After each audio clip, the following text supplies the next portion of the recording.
Hello friends, welcome to my YouTube channel D Mentos math classes class 10 chapter number 3। मैं हूं आपकी YouTube teacher दीक्षा। ये already मैं पढ़ा चुकी हूं आपको, वो आप वीडियो देख लीजिएगा। और मैं काफ़ी टाइम से वीडियो नहीं डाल रही हूं, अब आपको रोज़ाना मिलेगी। आप ये रोज़ाना देखें, समझें, और नहीं आता है तो आप मुझे कमेंट करके ज़रूर बताएं। और एनसीईआरटी के साथ साथ आप आरएस, आरडी, एमएल कोई भी अलग बुक्स आप पढ़ रहे हैं और कोई कन्फ्यूजन है और कोई ऐसा क्वेश्चन है जो आपको सॉल्व नहीं हो रहा है तो आप कमेंट सेक्शन में बताएं, मैं आपके लिए स्पेशल वीडियो ज़रूर बनाऊंगी। चलिए स्टार्ट करते हैं। मैं ऑलरेडी जो वीडियो बना चुकी हूँ थर्ड चैप्टर को से रिलेटेड, मैंने वहाँ पर आपको एग्ज़ाम्पल नंबर 1, एग्ज़ाम्पल नंबर 2 और उसका थ्योरी भी बता दी है। आप वो वीडियो देख लीजिएगा। और थर्ड जो क्वेश्चन एग्ज़ाम्पल है वो ऑलरेडी आपका सॉल्व्ड है, यानी उसकी इक्वेशन बनाएंगे नहीं, क्योंकि मैं सिर्फ अभी इक्वेशन बनाना सिखा रही हूँ। और ग्राफ पे कैसे रिप्रेजेंट करना है वो मैं सब्स्टिट्यूशन के बाद सिखाऊंगी, जब वो मेथड कराऊंगी। चलिए स्टार्ट करते हैं। एक्सरसाइज 3.1 क्वेश्चन पढ़ लेते हैं। क्या कह रहा है? आफ्ताब टेल हिज डॉटर, यानी कि क्वेश्चन में आपको आफ्ताब जो हैं वो फादर हैं और वो अपनी बेटी से बात कर रहे हैं। टेल हिज डॉटर, तो यानी कि डॉटर हो गया, एक डॉटर हो गई और एक हमारे फादर। तो हम फर्स्ट लेट कर लेते हैं फादर को, क्योंकि हमारी जो ये वाला चैप्टर है उसमें लीनियर इक्वेशन हैं लेकिन 2 वेरिएबल्स हैं, यानी कि मैं इसका मतलब ऑलरेडी बता चुकी हूँ। क्योंकि जैसा आपका चैप्टर का नाम होता है और जैसे उसको प्रोनाउंसिएशन करते हैं और किस तरीके से उसका मेथड क्या है करने का, वो एक तो आपका ओनली पढ़ने का तरीका कि चैप्टर का नाम क्या है और साथ में चैप्टर क्या कहना चाहता है उससे ही रिलेटेड उसमें क्वेश्चंस होते हैं। तो मैं ऑलरेडी वो बता चुकी हूँ कैसे हम बोलते हैं, मैथ की लैंग्वेज में उसको कैसे रिप्रेजेंट करते हैं।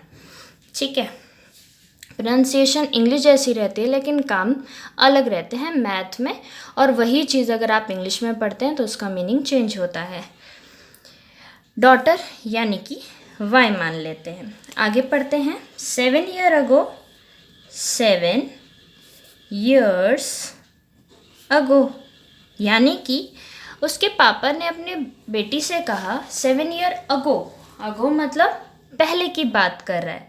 तो जब भी हम पहले की बात करते हैं, अगर मेरी एज अभी के दौरान 25 है तो अब आप 5 साल पहले की बात करते हो तो दैट मीन्स मेरी 20 होगी। और अगर मैं 5 साल के बाद की बात करती हूँ तो मेरी 30 होगी। तो दैट मीन्स कि 7 year ago अगर आफ्ताब की बात करें यानी उसके पापा की और उस बेटी की बात करें तो दोनों की एज 7 साल पहले की जो अभी है उसमें 7 माइनस कर दीजिए। जैसे मैंने अभी बताया मैं 25 की हूँ, तो 5 साल अगर मैं पहले की बात करूँ तो मेरी 20 एज हो जाएगी, यानी मैंने अपनी अभी की एज में से 5 साल माइनस कर दिए। ऐसे ही आफ्ताब की एज x थी, उसमें से हमने माइनस कर दिए 7। ऐसे ही डॉटर, दोनों ऐसे करने हैं क्योंकि जो आपको एग्जाम्पल मिलेगा वो दोनों पर इफेक्ट डालेगा। फर्स्ट लाइन ये बोल रही है। आगे उसने बोला है I was 7 years as old as you, तो इसका मतलब क्या हुआ? I was 7 times as old as you। you मतलब कौन हुआ? डॉटर दी हुई है, ठीक है, क्योंकि पापा बात कर रहे हैं तो आई कौन हुआ? आफ्ताब जी हुए। ठीक है, अब मैं इसकी इक्वेशन आपको इसी से ही बनाकर दिखाऊंगी। अब आफ्ताब जी क्या है? x माइनस 7 और इज वॉज वर उसमें हम इजिकल टू लगाते हैं। 7 टाइम्स यानी 7 into as old as you यानी डॉटर क्या थी? ये, तो y माइनस 7। ठीक है, यानी कि आफ्ताब की एज जब उसकी बेटी की 7 इंटू कर देंगे, जब उनकी बेटी की एज में 7 इंटू कर देंगे तब उसके पापा की एज आ जाएगी, कि एज के बराबर होगी। ठीक है, आगे चलते हैं। तो यानी अगर हम इसकी इक्वेशन बनाएंगे तो 7x minus 7 is equal to 7y minus 49 हो जाएगा। ठीक है, ऐसे ही अब हमने अगर इसकी करनी है तो अब हम क्या करने वाले हैं, x, और हमें पता है x के बाद y आता है, तो अब यहाँ पर RHS में प्लस है तो दूसरी जगह आ जाएगा तो माइनस में कन्वर्ट हो जाएगा। माइनस 49, ये हमारा -7 है, दूसरी तरफ जाएगा +7 हो जाएगा। तो यहाँ पे हो जाएगा 42, माइनस का बड़ी डिजिट का साइन। यहाँ पर आपका ये इक्वेशन रेडी है, फर्स्ट इक्वेशन रेडी हो गई। अब सेकंड इक्वेशन कैसे बनाएंगे, बिल्कुल इन्हीं का यूज़ करते हुए। अब उसने बोला है also 3 years from now. Now में क्या होता है, ऐड होता है, यानी अगर बोले जाए कि 3 years अभी से 3 साल तक मेरी एज कितनी बढ़ जाएगी, इसका मतलब ये है। तो दैट मीन्स कि हमारी फर्स्ट लाइन से फर्स्ट हमने इक्वेशन तैयार कर ली। अब सेकंड लाइन हमें क्या बोल रही है उसके अकॉर्डिंग करेंगे। अफ्ताब जी हमारे क्या थे, एक्स थे, और हमारी जो डॉटर है वो हमारी वाई थी। ठीक है, अफ्ताब जी एक्स थे, डॉटर वाई थी। अब उसने बोला कि अभी, मतलब नाउ में कंडीशन में क्या होता है, अभी से 3 साल बाद। अगर मेरे अभी से 3 साल बाद की बात करूं तो मेरी एज कम से कम 28 हो जाएगी। 25 की अभी है तो 28 की हो जाएगी। ऐसे ही अफ्ताब जी की एज क्या थी, एक्स थी, उसमें अगर 3 प्लस करूंगी तो मुझे पता चल जाएगा वो 3 साल बाद। ऐसे ही अब डॉटर में भी हमें प्लस करना है। जब बोलेगा 7 year अगो, 5 year अगो, तो हमेशा दोनों पे इफेक्ट डालेगा। अगर अगो की बात होएगी माइनस करेंगे, अगर नाउ की बात होएगी तो प्लस करेंगे। अब क्या है, I shall be thrice time as old as you. अब यहाँ पर लिख देंगे I shall be 3 times as old as you। As old as you. I कौन हुआ, उसके पापा है ना, आफ्ताब जी। आफ्ताब जी की एज क्या है, x + 3। Shall be, will be, इस तरीके के कंसेप्ट में = और फिर 3 times यानी 3 इंटू, और as old as you, you कौन है, डॉटर, तो डॉटर क्या है 5 + 3। ठीक है, यहाँ से हम दूसरी इक्वेशन निकाल लेंगे। दूसरी इक्वेशन कैसे निकालेंगे, x + 3 = यहाँ से आप इसको इंटू करो 3y प्लस इसको इससे इंटू करो 3 3 = 9। ठीक है, इसको हम ऐसे खोलते हैं 3 × y प्लस का प्लस 3 इससे भी इंटू हो जाएगा 3 × 3, जिससे हमें ये मिलेगा। ठीक है, अब यहाँ पर हमें पता है कि पहले x आता है, फिर y को ले आओ, और 9 है, जब ये दूसरी जगह जाएगा तो साइन चेंज हो जाते हैं, प्लस का माइनस हो जाता है, माइनस का प्लस, डिवाइड का मल्टीप्लाई, मल्टीप्लाई का डिवाइड। ठीक है, पर शर्त ये है कि LHS और RHS होना चाहिए।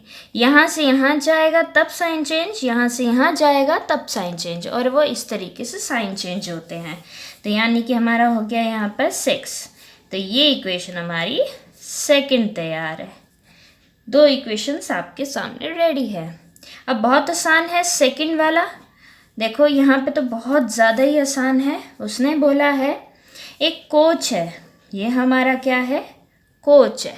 ठीक है, मैं आपको इक्वेशन बनानी सिखा रही हूँ, इसके अंदर आपको क्या स्टेटमेंट लिखनी है। स्टेटमेंट बहुत ज़्यादा आसान है, जैसे जैसे आपको लिखने को बता रही हूँ वैसे भी आप लिख सकते हो, और इसको आप सिंपल वे में भी लिख सकते हो, अकॉर्डिंग टू क्वेश्चन टाइप भी आप लिख सकते हो।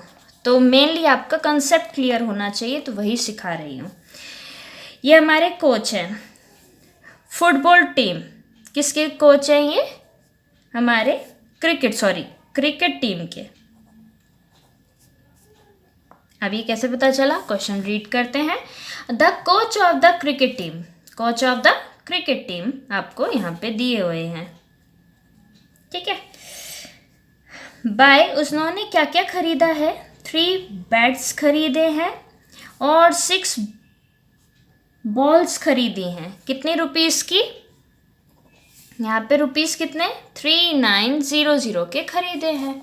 तो फर्स्ट इक्वेशन बनाने के लिए फर्स्ट लाइन की ज़रूरत थी, जो कि हम पढ़ चुके हैं।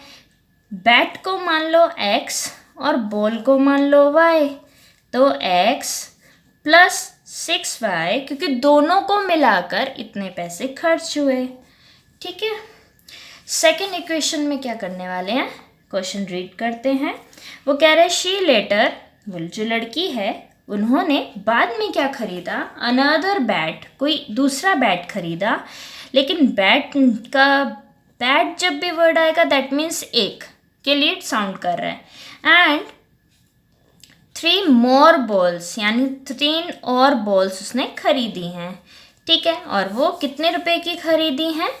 हमारे पास रुपीस जो हैं 1300 की खरीदी हैं। तो इसका मतलब क्या बन गई equation? x plus 3y is equal to 1300, ये फर्स्ट इक्वेशन है। एंड देन ये सेकेंड इक्वेशन है। Represent the situation algebraical, algebraical का मतलब है x और y में हमने रिप्रेजेंट करना है, वो हमने कर दिया। सेकेंड वो बोल रहा है ग्राफिकल, यानी कि हमें ग्राफ पर बनाना है। लेकिन मैं ग्राफ पर आपको जब सब्स्टिट्यूशन समझाऊंगी तभी मैं आपको ग्राफ कराऊंगी। तो क्वेश्चन नंबर 3 जो है वो देखते हैं। द कॉस्ट ऑफ, अब हमें कॉस्ट दी हुई किस चीज़ की? Of 2 kg of Apple. हमें क्या क्या वैरायटी दी हुई है? इसमें 2 चीज़ों के बारे में हमेशा बोलेगा, एक को हम x मानेंगे, दूसरे को y। तो एप्पल्स के बारे में बात हो रही है और यहाँ पर ग्रेप्स के बारे में बात हो रही है। जो एप्पल हैं वो 2 kg हैं। उसके बाद कह रहे हैं एंड 1 kg हमारे ग्रेप्स हैं। On the day was found to be 160, दोनों का 160 है। तो ठीक है, पैसे दोनों के कितने लग गए? 160 लग गए। तो इसको मान लेते हैं, एप्पल को मान लेते हैं x और ग्रेप्स को y। तो 2x plus 1y is equal to 160। पहली इक्वेशन के लिए पहली लाइन की ज़रूरत थी। सेकेंड लाइन हम पढ़ते हैं। आफ्टर अ मंथ, एक मंथ के बाद, the cost of a 4 kg of Apple, 4 kg of Apple, यानी कि अब यहाँ पर 4 kg है हमारे एप्पल और 2 kg हैं ग्रेप्स। तो that means 4x plus 2y, और कितने पैसे खर्च हुए? 300 रुपये, ठीक है। तो 300 हमारे इज इक्वल टू में 300। रिप्रेजेंट द सिचुएशन एल्जेब्रिकल, यानी एल्जेब्रिकल में हमने लिख दिया, यानी एक्स वाई की फॉर्म में। एंड द ज्योमेट्रिकल, ज्योमेट्रिकल यानी ग्राफ में रिप्रेजेंट करना है, वो हम बाद में सीखेंगे। आज के लिए बस इतना ही। Thank you for watching my video. और अच्छा लगे तो, बहुत अच्छा लगे तो ही मेरा सब्सक्राइब करना चैनल, नहीं तो मत करना, कोई बात नहीं। लेकिन अगर आपको कोई भी डाउट होता है या आपको लगता है आपको समझ में नहीं आया या कुछ और प्रॉब्लम है, तो आप प्लीज़ मेरे से शेयर ज़रूर करें। Bye, take care.